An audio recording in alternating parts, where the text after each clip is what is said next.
On va poursuivre la conversation sur cette possible entente commerciale, en tout cas l'entente commerciale que le Canada tente de négocier avec l'administration Trump avant l'imposition de ces tarifs douaniers de 35 en principe demain.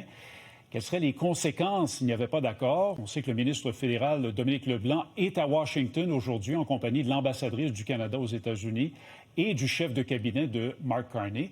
Avec nous ce midi, Geneviève Dufour, elle est professeure et titulaire de la chaire de recherche sur le droit du commerce durable à la faculté de droit de l'Université d'Ottawa, et Gabriel Giguère, économiste et analyste senior à IEDM. Bonjour, merci d'être ici. Plaisir.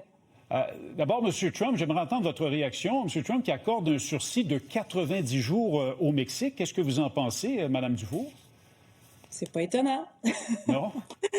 C'est pas étonnant parce que la présidente mexicaine a quand même montré qu'elle savait où elle s'en allait, qu'elle avait les dossiers bien en main. Donc, moi, je trouve pas ça étonnant. Puis, je serais pas étonnée non plus que M. Trump recule dans les prochains jours non plus sur d'autres tarifs qu'il pourrait imposer à certains pays, notamment le Canada. C'est à suivre. Advenant que le Canada n'obtienne pas la même chose, M. Giguère, que M. Trump accorde au Mexique, ce sursis, et qu'il va de l'avant, quelles seraient les conséquences concrètes pour le Canada? Bien, on voit qu'actuellement, déjà, il y a des tarifs douaniers, plusieurs tarifs douaniers qui sont appliqués au Canada, mais en même temps, on constate également que plusieurs produits en provenance du Canada s'inscrivent dans l'accord de libre-échange canadien, États-Unis, Mexique, et donc sont exemptés du 25 sur le fentanyl notamment, qui pourrait également se traduire par le 35 si ça allait aller de l'avant. Donc, il faut comprendre que d'une part, le Canada est très dépendant du marché américain pour ses exportations, mais en parallèle, on comprend également qu'il y a plusieurs produits qui sont exemptés. Une chose est sûre, si les tarifs douaniers vont de l'avant et que la menace américaine est mise à exécution, on espère que du côté fédéral, on n'a pas un premier ministre, Mark Carney, qui va de l'avant en tarifs de rétorsion parce que ce serait la population canadienne qui en écoperait, comme c'est la population américaine et les entreprises américaines qui écopent majoritairement des tarifs douaniers américains. Oui, mais l'accord de libre-échange qui est en place actuellement entre le Canada, les États-Unis et le Mexique donne une grosse protection au Canada sur le plan économique. Absolument. Oui, ça, il n'y a pas d'ambiguïté parce que quand on regarde le taux appliqué sur les produits, c'est beaucoup plus faible qu'ailleurs. Et donc, le Canada est paradoxalement dans une bonne position au sens où on a cette forme d'exception et le 35 qui pourrait venir en application d'ici 24 heures devrait normalement s'inscrire dans le cadre de cette exemption-là. Donc, quand on pense à d'autres pays qui ont eu un accord avec M. Trump, mais qui sont assujettis à 15 de tarifs douaniers comme l'Union européenne, le Japon, la Corée du Sud ou d'autres pays qui ont été directement touchés par un 10 comme le Royaume-Uni, on comprend qu'ils ne sont pas dans cette configuration d'accord de libre-échange canadien avec les États-Unis et donc qui n'ont pas cette exemption-là. Concrètement, l'impact est plus élevé pour eux. Oui, on dit que c'est à peu près 90 des marchandises envoyées aux États-Unis à partir du Canada qui sont exemptées de tarifs actuellement grâce à cet accord de libre-échange. Mais Mme Dufour, est-ce que cet accord-là est béton pour le Canada ou est-ce que M. Trump pourrait décider quand même d'imposer des tarifs de 35 sur tous les produits canadiens, même ceux qui sont couverts par le libre-échange? Bien, la réponse en théorie, c'est que cet accord-là, il est béton. C'est un traité international et les trois États, le Canada, les États-Unis et le Mexique, ont l'obligation de respecter ce qui est contenu dans le traité, notamment le fait que pour l'essentiel des échanges, un peu plus de 90 des produits, il y a 0 de droits de douane. Or, dans la réalité, M. Trump, ce n'est pas quelqu'un et son administration, la plupart de ses conseillers, ce ne sont pas des gens qui respectent la règle de droit. On l'a vu, ils essayent de plus en plus d'essayer de tester les limites du droit. Et d'ailleurs, vous en parliez avec votre invité précédent. Depuis hier, la Cour fédérale d'appel est en train d'évaluer la capacité, les compétences de M. Trump à titre de président d'imposer des surtaxes douanières de la façon dont il le fait, en invoquant certains motifs, tantôt la crise du fentanyl, tantôt la supposément crise migratoire. On a appris la nuit passée que notre intention peut-être de reconnaître la Palestine pouvait compliquer les choses. Est-ce que franchement, il va nous imposer des tarifs douaniers parce que, à titre de pays souverain, on a la capacité de reconnaître l'existence d'un pays ou pas? Bref, en fait, C'est vrai, c'est un traité béton, mais est-ce que M. Trump va le respecter? Et malheureusement, en droit du commerce international, on a beau saisir le juge, que ce soit le juge de l'OMC, l'Organisation mondiale du commerce, ou le juge de notre accord de libre-échange, dans les faits, même si on a une décision dans 6 mois, 9 mois, 12 mois, le mal est fait, le mal va avoir été fait et au mieux, M. Trump arrêtera sa mesure, mais j'en doute. Et ça prend beaucoup de temps, hein? Ça prend des mois. Et comme vous l'avez dit, le mal est souvent fait.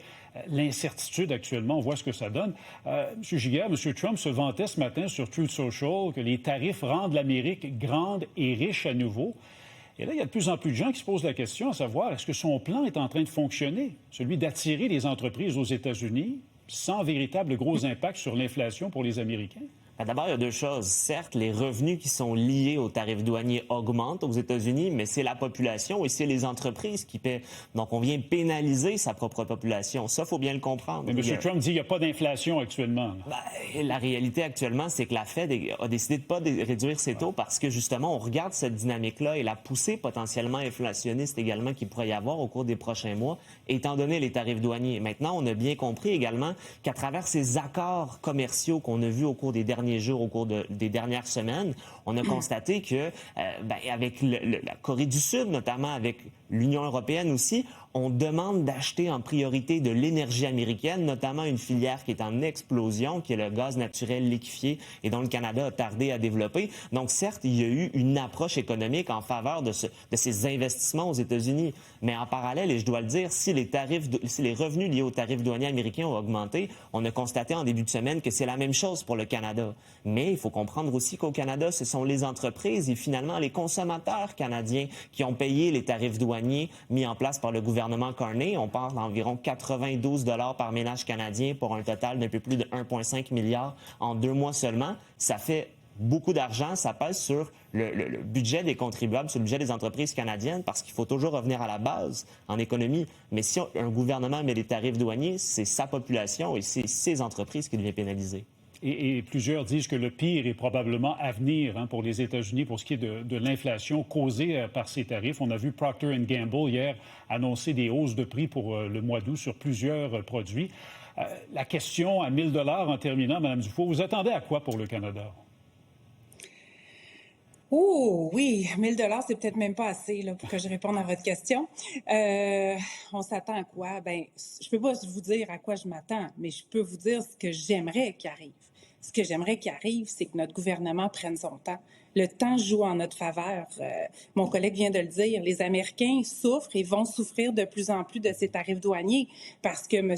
Trump vient tout juste de les faire, là, les fameuses ententes, donc 15 19 20 c'est tous les produits qui rentrent aux États-Unis vont finir par être surtaxés et à partir de demain, si on en croit M. Trump, ils vont être surtaxés, peu importe d'où ils vont venir dans le monde.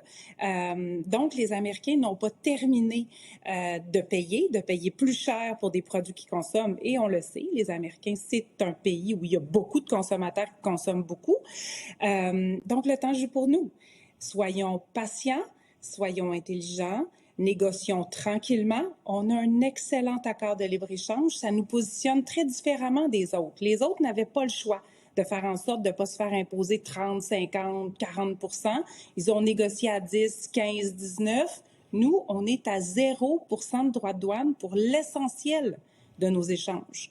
Donc, même si M. Trump nous mettait 35 % demain sur 7, 8, 9 % de nos échanges, ben oui, ça va faire mal. Ça va faire mal à cette industrie-là, mais on ne doit pas laisser aller nos valeurs, on ne doit pas laisser aller notre souveraineté pour ça.